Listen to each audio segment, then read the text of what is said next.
Hello again, everyone, and welcome to another edition of Woodpeckers Deep Dive. Today, we're going to take a closer look at Woodpeckers Hole Boring Jig and how you can use this to make replacement tops for your MFT table or an outfeed and assembly table like this one, and why you would want that in the first place. Hey, if you haven't already, I'd like to ask you to hit that subscription button and the notification bell. That way you'll know about every one of our videos right when we release them. And if you like what you see today, be sure and give us a thumbs up. That way we'll keep doing what you're asking for. So why do you want one of these Swiss cheese workbenches? Well, the whole system is designed around a 20 millimeter hole, 96 millimeters apart in both directions. And that grid work of 20 millimeter holes gives you a very flexible system that you can use in lots of different ways. And lots of companies have come out with things to work with that. This is one from Woodpeckers. This is our work holding system, and it uses phenolic stops and wedges. And so with just a little tap like that, that holds that piece securely. And the more you plane, the tighter it gets. And when you want to take it out, you just tap it the other direction and your piece is loose. Then there's stuff that's made by Festool. These clamps just drop anywhere into the system. The opposing stop goes like that, and then you just lock it down like that. And part of our work holding system, again, just a simple stop, and it can work with the Festool clamps. And then a couple of different companies make hold down clamps where it's just an F clamp that drops through the hole, down onto the stock, and locks it up. So there are just lots of different options to hold stuff down to a 2096 table. So how do you make one of these? In the last deep dive, we used the 2616 to cut this piece of MDO plywood to size to replace the top in my old MFT 1080. So now we're going to use the hole boring jig to cut the series of holes. I've got a little problem that you probably aren't going to face. The newer MFT 3 has the holes 70 millimeters from this edge and 70 millimeters from this edge. And that's exactly what the jig is set up to do. Now my almost antique MFT 1080 is a little bit different animal. It is 55 millimeters from this edge and 72 millimeters from this edge. Obviously they come up with a better plan when they made it the same both directions. But I want it to be just like the old one, so I want my offsets different. So I'm going to show you how to offset it either greater or smaller off the corner so that we can make it match exactly like this. Also, the outfeed table I was showing you earlier, that's a perfect 70 millimeter offset, just like a new MFT 3.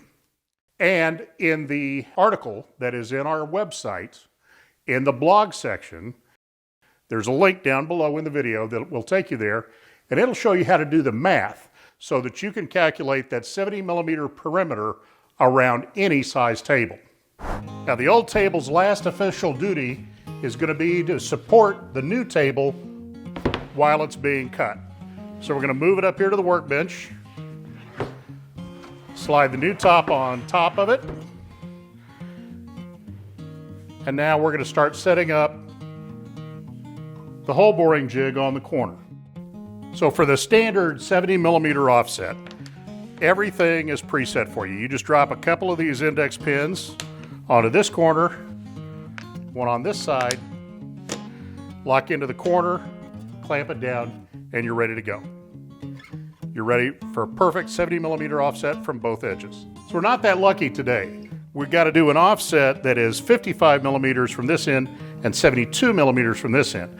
So the one that needs to be shorter, let's take a look at how we're going to take care of that. I've got a piece of stock that I've milled to 15 millimeters. And what I'm going to do here is put that inside my index pins. Okay, so now we just brought this first row 15 millimeters closer to the edge, and we'll be right at 55. Now, for the other direction, we know that right now we're at 70. We want to go this way 2 millimeters. So I'm just going to put a scale tight on the end of that and make a mark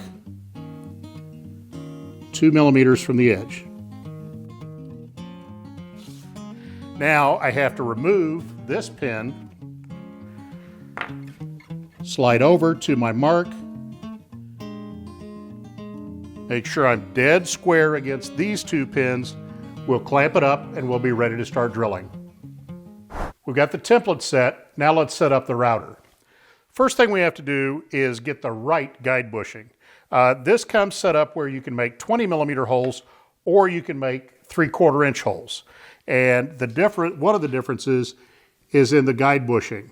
This one for the 20 millimeter hole has a single groove inside the bushing. And the one for the 3/4 inch has 2 grooves in it. Now the other difference is once we start, when we get some holes into the table, we're going to quit indexing off the edge and we're going to start indexing off of the finished holes. And that's what these index pins are for. Now we've got 2 different sizes of those. We've got the 750 or 3/4 inch and the 20 millimeter. So the guide bushing mounts to different routers in different ways.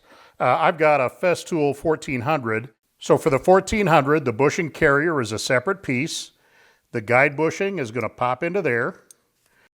Then we're going to put the retaining ring on the back side and lock it up.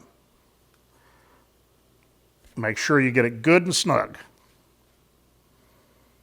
So we're going to put the router, flip it over, take the bushing holder, set it right there, and snap it in place. Now in here I have a good quality 1/2 inch upcut spiral bit. That's the best you can use for doing these holes. So now we're just going to plunge through the piece and then we'll push the guide bushing against the outside perimeter of the hole and work around a couple of times, move to the next one.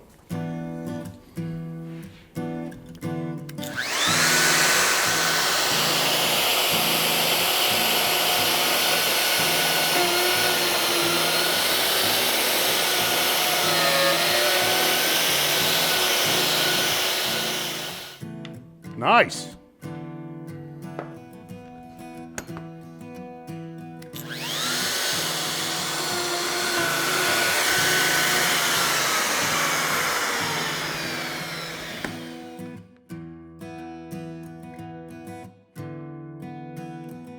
So now we've bored as many holes as we can with the template in this position. I can't get to this one because of this clamp, can't get to this one because of this clamp, I can't get to this one because of the index pin. So now we're going to take it loose, shift it down, we'll use the index pins to position it, and we'll do the next set of holes. So now we've taken the clamps off, I'm going to shift this down, and we're going to take 2 of our index pins, pop it in there, and I'm going to leave my index pins on the outside, still setting up my 15 millimeter offset. Now we'll get these 9 holes.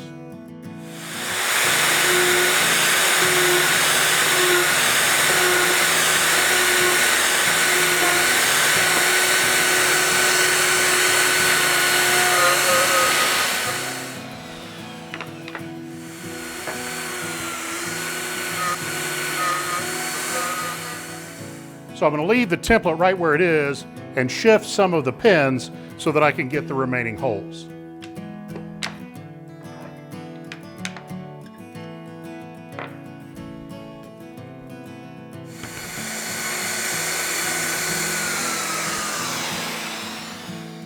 Now we're ready to move the template down and start the next section.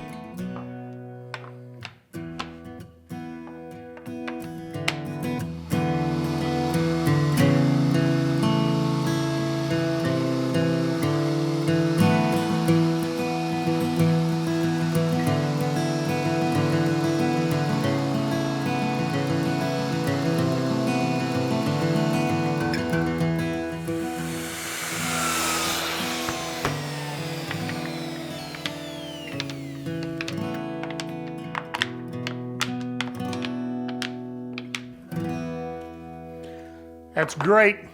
We've got all the holes drilled in the table. Now let's get it bolted up to the frame.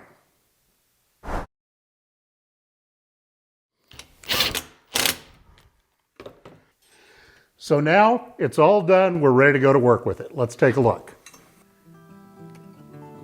So whether you're building a custom outfeed table or replacing a top on an MFT, you can see that the hole boring jig is a quick and accurate way to get a 2096 table put together. Hey, thanks so much for watching the deep dive today. If you like the show, give us a thumbs up. If you haven't already, hit the subscribe button and the notification bell. That way you'll know about every one of our deep dives the minute that they come out. Thanks so much for watching. We'll see you next time on Deep Dive.